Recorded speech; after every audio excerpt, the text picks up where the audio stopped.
Innal hamdalillah nahmaduhu wa nasta'inuhu wa nastaghfiruh wa na'udzu billahi min shururi anfusina wa min sayyiati a'malina man yahdihillahu fala mudhillalah wa man yudlil fala hadiyalah asyhadu an la ilaha illallah wahdahu la syarikalah wa asyhadu anna muhammadan abduhu wa rasuluh.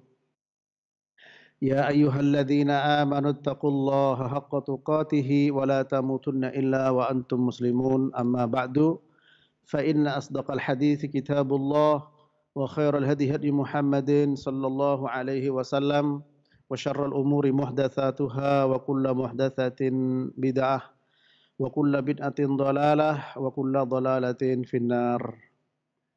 Para ikhwan yang dirahmati Allah Subhanahu wa taala, para jemaah yang berada di masjid, para pemirsa Roja TV dan pendengar Radio Roja yang dirahmati Allah.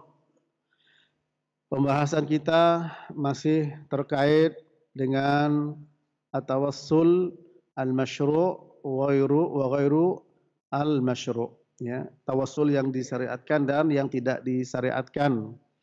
Kita pada waktu yang lalu ya, sudah membahas bagaimana maksud dari tawassulnya Umar kepada pamannya yaitu Al-Abbas. Beliau mengatakan inna kunna natawassalu binabiyina fataskina wa inna natawassalu bi'ammi nabiyina faskina. Dulu rawahul Bukhari, kami bertawassul kepada nabimu, kemudian engkau berikan hujan pada kami. Sekarang kami bertawassul kepada paman nabimu, maka berikan hujan ya kepada kami. Qala fayusqaun, kemudian diberikan air hujan, ya. Beliau mengatakan, ya Allah, dulu kami bertawassul kepada engkau dengan nabimu. Ini berarti pengakuan dan penetapan disyariatkannya bertawassul. Kemudian yang kedua, bertawassul kepada Allah dengan nabi. Nah, bertawassul kepada Allah dengan nabi ini ya diartikan dengan jah kedudukan Nabi. Kita tidak memungkiri bahwa Nabi SAW memiliki kedudukan. Namun yang dilakukan oleh para sahabat bertawassul dengan Nabi di sini adalah dengan doa Nabi. Bukti yang pertama adalah hadis orang Badui A'rabi yang minta hujan kepada Allah Ta'ala dengan minta doanya Nabi.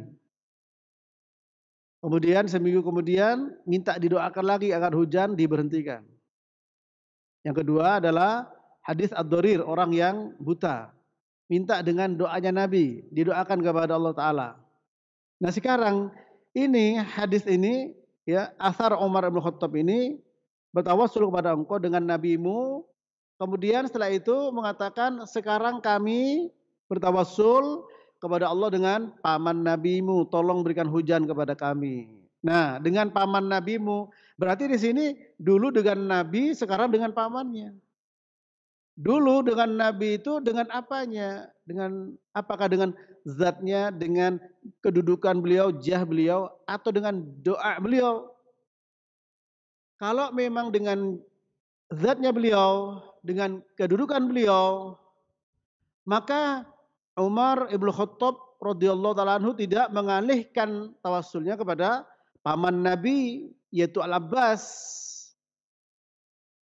Ya, tentu lebih pantas Umar mendatangi kuburan Nabi, atau Umar tidak mendatangi tapi dengan jahnya Nabi. Tapi Umar ibn Khattab datang kepada paman Nabi Al-Abbas. Kemudian apa? Seperti yang sudah saya sampaikan pada pertemuan yang lalu, Ibnu Hajar Al-Asqalani membawa riwayat Abdul Razak dari Abdullah bin Abbas. Apa katanya? Anna Umar istasqa bil musalla. Faqala lil Abbas, "Qum fastasqi faqamal Abbas fadzakarul hadis. Bahwa Umar bin Khattab istisqa, minta ya, doa minta hujan, salat istisqa di musola.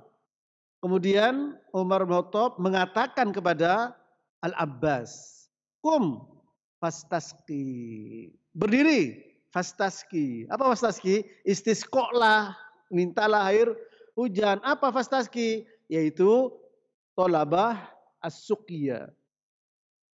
Minta air hujan. Berarti minta apa? Minta kepada Allah, berdoa. Berarti di sini ya, biasa dalam bahasa Arab itu ada yang mahdzuf seperti was'alil qaryah. Bertanyalah kepada desa. Allah berfirman, tidak mungkin desa bisa menjawab. Maksudnya apa? Was'al ahlal qaryah, bertanyalah kepada penduduk desa. Mahdzuf dihapus. Ya ahla, ya takdirnya adalah ahla. Ini juga demikian. Natawassalu ilaika binabiyina. Binabiyina sini bi apa? Apa bijahin nabi atau bidatin nabi atau bidu'ain nabi. Ternyata apa? Bidu'ain nabi. Ini sebagai dalil, ya. Ini sebagai dalil. Dan memang tidak pernah para sahabat itu untuk kemudian mendatangi kuburan Nabi, melakukan hal tersebut. Perkataan Umar sebagai bukti kuat. Allahumma inna kunna natawassalu ilaika binabiyyina fataskina. Ya Allah, inna kunna ini ya dulu alal madi. Kunna dulu. Sesungguhnya kami dulu. Nah, ini dulu kunna. Ya, dari kana yakunu, ya. Kalau kami ya kunna. Kalau aku ya kuntu. Kalau dia kana kuntu kana kunna, dulu kami. Berarti bentuk jamak nih. Meskipun terkadang tunggal bentuk jamak. Tapi memang tidak ada riwayat yang lain yang mengatakan bahwa sahabat itu kalau ada persoalan datang ke kuburan Nabi. Tidak ada. Nah, ini persoalan besar ini, persoalan berat. Musim kemarau panjang. Perlu air. Seandainya memang betul dan dibolehkan, disyariatkan mendatangi kuburan Nabi, bertawassul kepada Nabi SAW dengan zatnya, dengan jahnya, maka tentu mereka akan mendatangi dan akan banyak riwayat. Karena memang persoalan setelah Nabi meninggal banyak. Peperangan dengan kaum kufar, ya, dan lain sebagainya.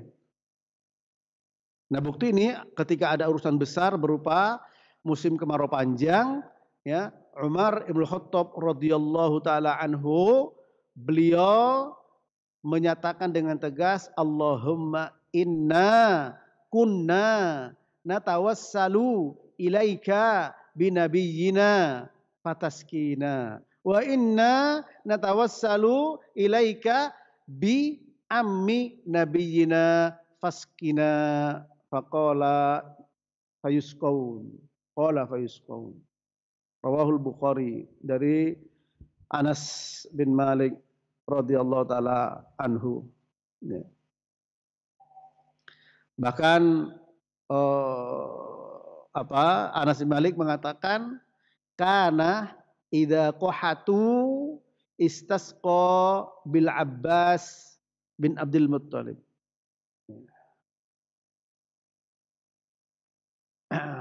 Bahwa Umar al-Khattab idza qahatu, jika para sahabat itu qahatu mereka, ya, ketika mengalami qahatu kemarau panjang, istasqa bil Abbas, ya, minta hujan kepada Allah melalui Al-Abbas. Nah, bil Abbas di sini bi-nya tawassul. Nah, ini makanya apakah tawassul dengan zatnya Abbas, tawassul dengan kedudukan Abbas? Tidak. Nah, riwayat yang lain menjelaskan, hadis satu Dijelaskan oleh hadis yang lain. Ternyata apa? Umar minta kepada Abbas, kum itu apa? Berdiri.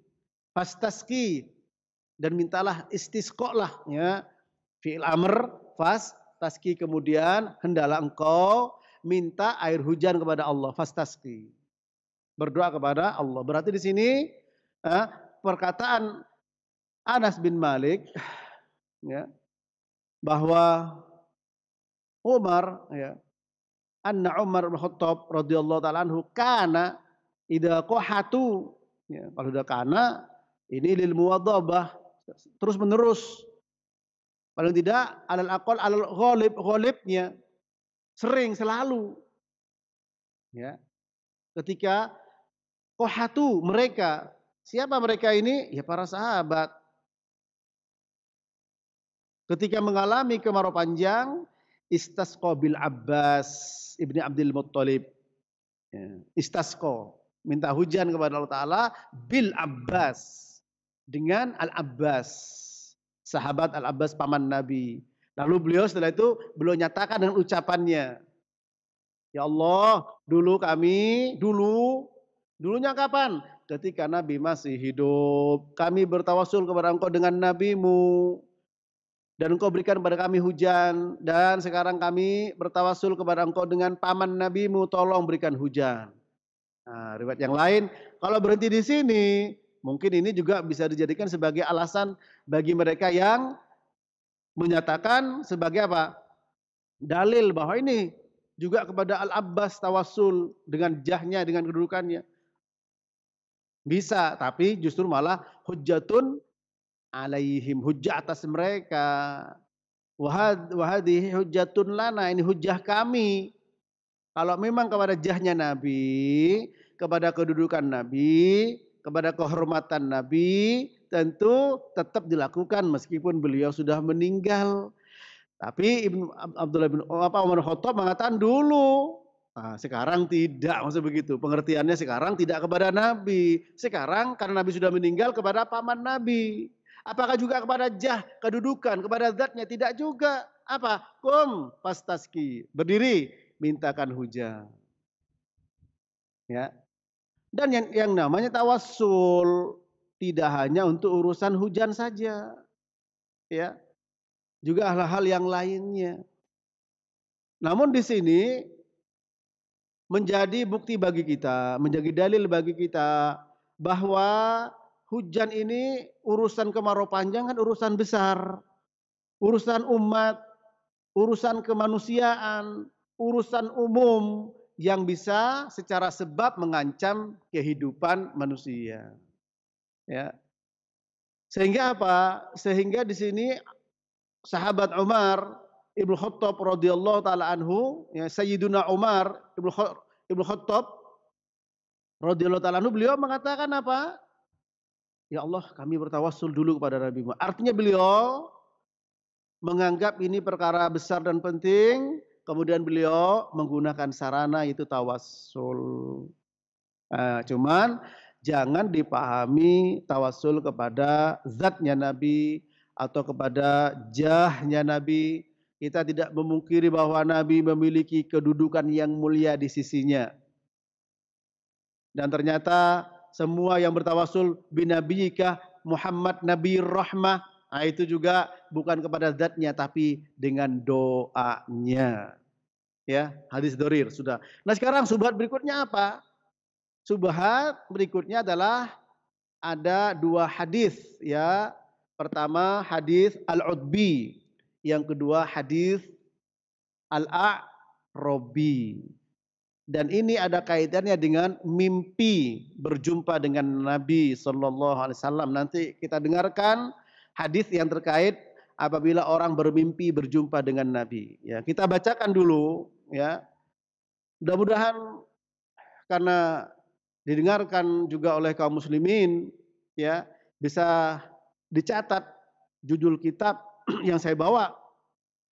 Bagian dari yang saya anggap penting, ya, untuk saya sampaikan pada kesempatan ini, yaitu kitab Butlanu Qissatai Al-A'rabi wal Utbi inda qabri Sayyidil Mursalin wa bayanu mukhalafatihima lid-din.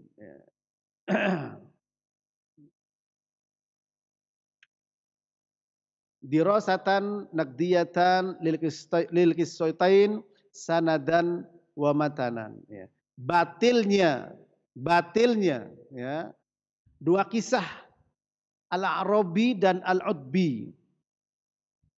Dia berada di sisi kuburan Sayyidil Mursalin sallallahu alaihi wasallam, dan penjelasan tentang mukhalafah, penyimpangan keduanya terhadap agama ini.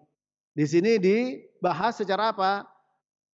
Dirasah naqdiyah, ya, dirasatan naqdiyatan, yaitu berdasarkan penelitian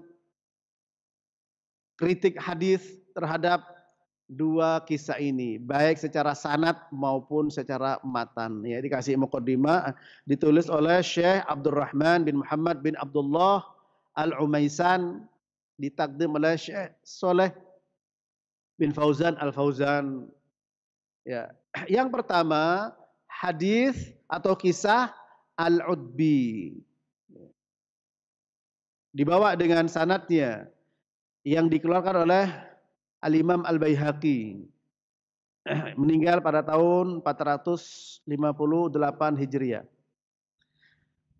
Berkata Al-Hafidz Al-Baihaqi, akhbarana Abu Ali Ar-Ruzbari, haddatsana Amr bin Muhammad bin Amr bin Ibn Husain bin Baqiyah Imla'an, haddatsana Syukru Al-Harawi, haddatsana Yazid Ar-Raqashi an Muhammad bin Ruh bin Yazid Al-Basri, haddatsani Abu Harbi Al-Hilali qala hajja A'rabi falamma jaa ila babi masjidi Rasulillah sallallahu alaihi wasallam anakha rahilatahu fa'aqalaha thumma dakhala al-masjida hatta atal qabra wa waqafa bihidai wajha Rasulillah sallallahu alaihi wasallam faqala bi abi anta wa ummi ya Rasulullah ji'tuka mustilan bid-dunub wal khotoya mustashfi'an bika ala rabbika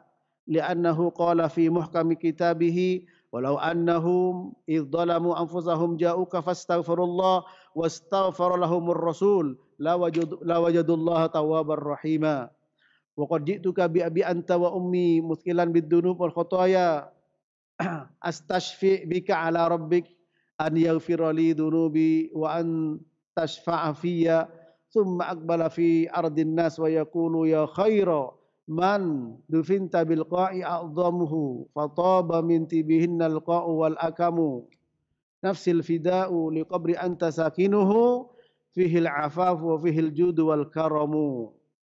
Ini rawahu Al-Baihaqi. Ya, jadi Al-Imam Al-Baihaqi beliau membawa dengan sanadnya. Ya, dan para ulama mengatakan bahwa ulama hadis itu ketika menyampaikan sebuah hadis dengan sanadnya lepas, ya. Kemudian diketahui dari sanad bahwa ini lemah, bahwa ini dhaif, bahwa ini sahih, ya. Kemudian jika terpenuhi syarat-syarat sahih, hadis sebagai hujjah. Kurang dari sahih yaitu hasan, jadi hujjah. Ada sahih li dzatihi, ada sahih li ghairihi, ada hasan li dzatihi, ada hasan li ghairihi. Ya. Itu. Maka di sini kita lihat bagaimana keterangan para ulama yang memberikan penilaian dari sisi sanad dan matan. Ya. Dan kita tahu hadis sahih syaratnya apa? Yang pertama ittisalus sanad, sanadnya bersambung. Yang kedua dinakil oleh orang yang adil dan dhabit. Orang yang adil dan dhabit. Ya. Yang ketiga atau yang keempat selamat dari syadz. Yang kelima, selamat dari cacat atau illah al-qadhihah, cacat yang tercela. Jadi pertama bersambung sanad, mattasala sanaduhu. binaqli adud dhabit ila muntaha wa salima minasyudud wal illa al-qadihah. Itu. Ya. Sehingga ditinjau dari dua, sanadnya bersambung, dinukil orang yang adil dan dhabit. Adil. Kalau dhabitnya sempurna, tamamud dhabit, berarti itu hadisnya sahih. Kalau di bawah itu khafifud dhabit, ya, yaitu ringan hafalannya lebih daripada yang berkurang, ya, maka disebut hasan. Begitulah para ulama di antaranya, ya. Nah, kemudian di antara pengertian hasan tadi. Kemudian selamat dari syadz, yaitu riwayat orang yang thiqah menyelisih orang yang lebih thiqah. Begitu pula selamat dari illah yang tercela, illah qadihah, illah yang tercela. Ya. Nah, dari hadis ini Al-Hafidz Al-Baihaqi mengatakan telah memberitakan kepada kami Abu Ali Ar-Rusbari telah menyampaikan kepada kami Amr bin Muhammad bin Amr ibn Husain bin Baqiyah secara imla secara tertulis, telah menyampaikan kepada kami Syukur Al-Harawi telah menyampaikan kepada kami Yazid Ar-Raqashi dari Muhammad bin Ruh bin Yazid Al-Basri telah menyampaikan kepada kami Abu Harb Al-Hilali, dia berkata, seorang badui menjalankan ibadah haji. Ketika dia sampai mendatangi pintu Masjid Rasul, maka dia turun dari kendaraannya dan mengikatnya.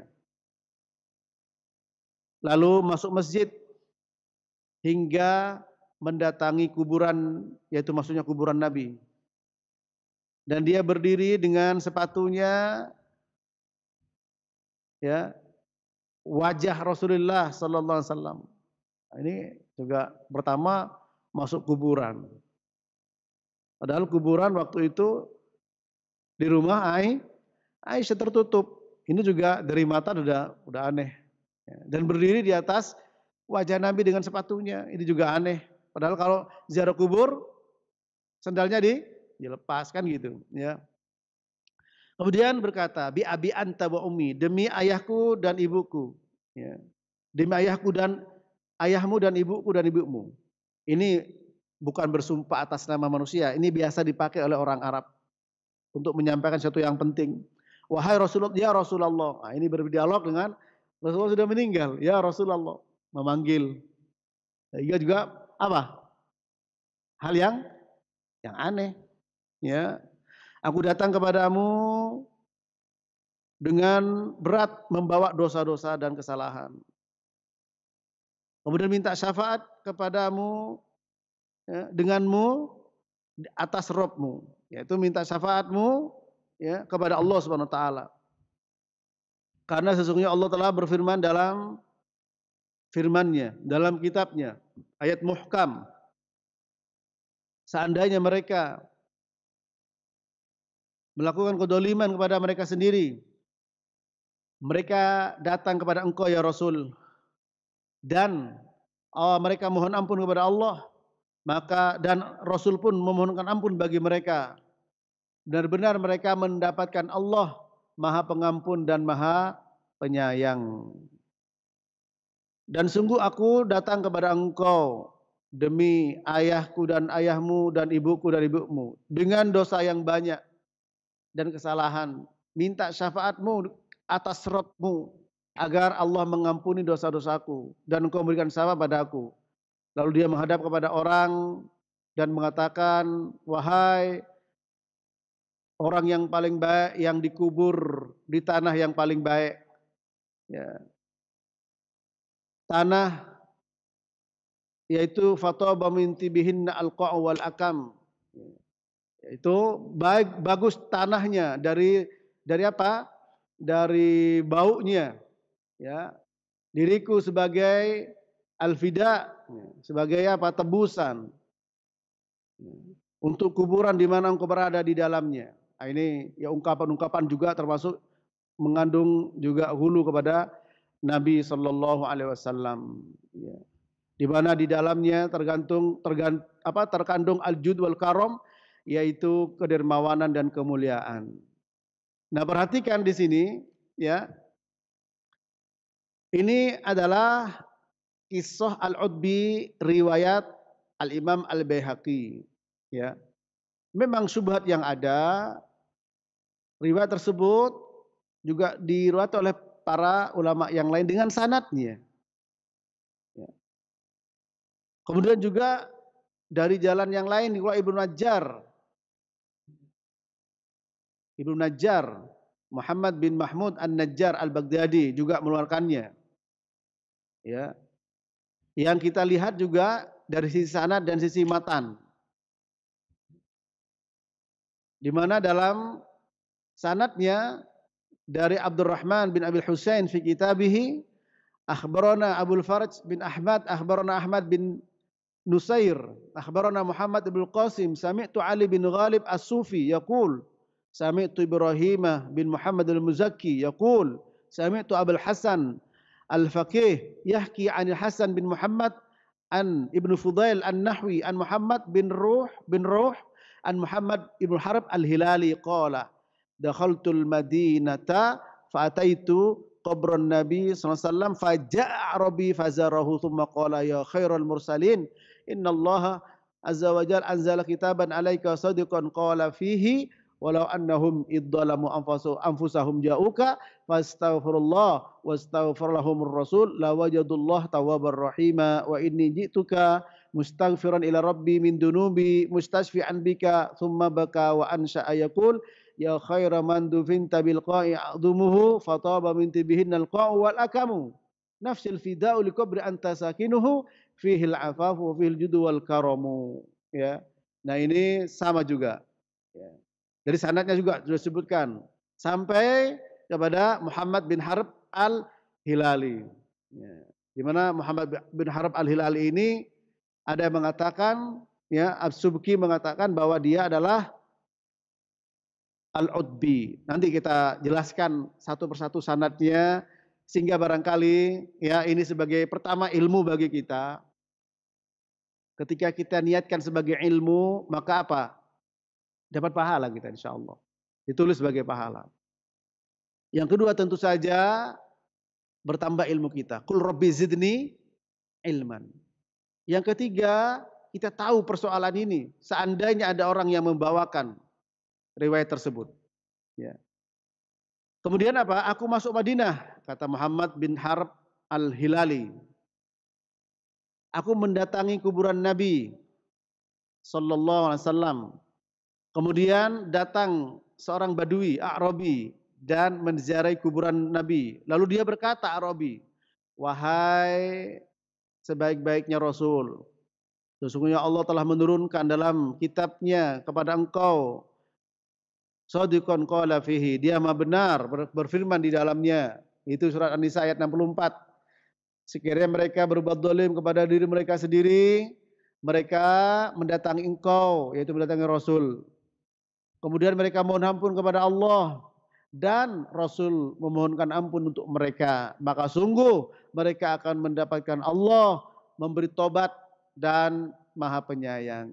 Dan sesungguhnya aku datang kepada engkau, mohon ampun kepada Tuhanku dari dosa-dosaku dengan minta syafaatmu.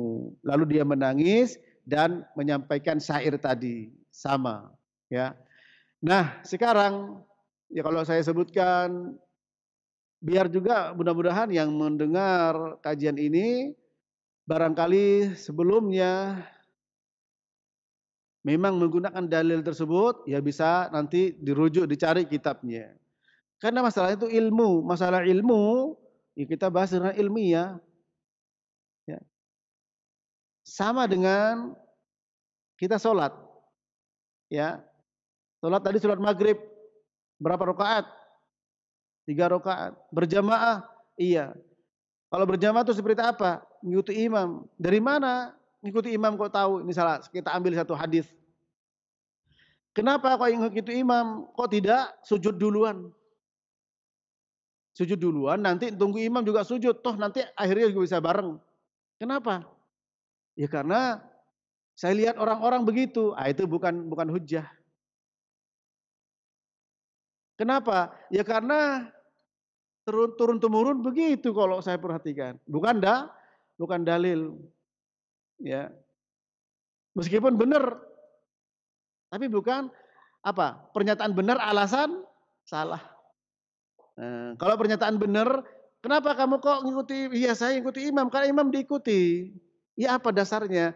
Nabi bersabda, "Innama ju'ilal imam liyu'tamma bihi fa idza kabbara fakabbiru wa idza qara'a fa'ansitu." Hadis ini sahih.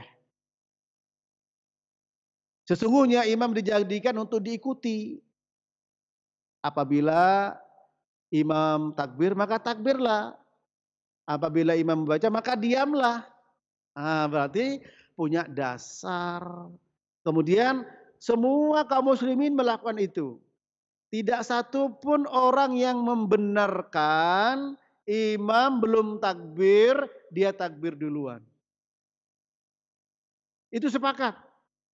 Tidak satu pun ya, imam belum ruku, makmum ruku duluan. Apalagi ruku sama sujud duluan. Enggak apa-apa, nanti ketemunya di jalan. Iya kalau naik mobil. Ya. Ketua rombonnya depan, karena macet, akhirnya di belakang juga nyalip. Gimana kamu? Kok duluin kita? Enggak masalah, ini macet. Nanti ketemu di pintu tol. Itu boleh, enggak ada masalah. Ya. Kalau sholat boleh tidak? Imam saya duluan ya ruku, sujud. Tidak boleh. Loh kenapa kok tidak boleh? Ya karena Nabi bersabda begitu. Nabi mengajarkan. Nah, dari mana tahu kalau Nabi? Dari hadis. Kok bisa diterima? Kok bisa sepakat ulama menerima? Lah ini. Ya. Berarti juga masalah yang lainnya juga sama. Kenapa bisa terima? Karena hadisnya sahih. Kenapa sahih? Karena sudah terpenuhi syarat-syarat sahih tadi. Sanadnya bersambung. Dinukil orang yang adil dan dobit. Selamat dari syad. Dan selamat dari illah yang tercela, cacat yang tercela. Sama semua kalau begitu. Jadi hal yang lain pun juga sama. Cuman terkadang ada yang belum paham. Ustadz, ini hadis. Iya itu dhaif. Dhaifnya mungkar. Bahkan maudhu'. Ya Ustadz, dhaif juga hadis. Nah itu masalahnya. Kalau sudah dhaif juga hadis itu susah. Ya. Nah, kedepannya melihat begitu gegap gempitanya kaum muslimin kepada agamanya, nanti ujung-ujungnya adalah memang kembali kepada ahlul hadis. Ya, kembali kepada ahlul hadis. Ini kita belum sampaikan ya. Saya hanya menyampaikan bukan penelitian saya, penilaian para ulama. Sehingga para pendengar Radio Roja, pemirsa Roja TV yang dirahmati Allah, silahkan, ini merupakan kajian ilmu, kajian ilmiah, silahkan diteliti, silahkan diperhatikan, silahkan diperiksa. Ya, nanti di sini banyak rawi-rawi yang tidak bisa dijadikan sebagai hujjah, entah disebut sebagai mungkarul hadis, ya, kemudian juga disebut sebagai apa, ya, sebagai orang yang lemah, ya, dhaif dia, kemudian majhul, begitu. Dari sisi sana nanti siapa di antara rawi-rawi tersebut, sehingga nanti bisa antum catat dan bisa dijadikan sebagai sandaran. Paling tidak dicatat secara global atau terjemahan hadis tersebut. Semoga bermanfaat. Sampai di sini. Wassallallahu ala nabiyyina Muhammadin wa ala alihi wa sahbihi wasallam wa akhir da'wana anil hamdulillahi rabbil alamin.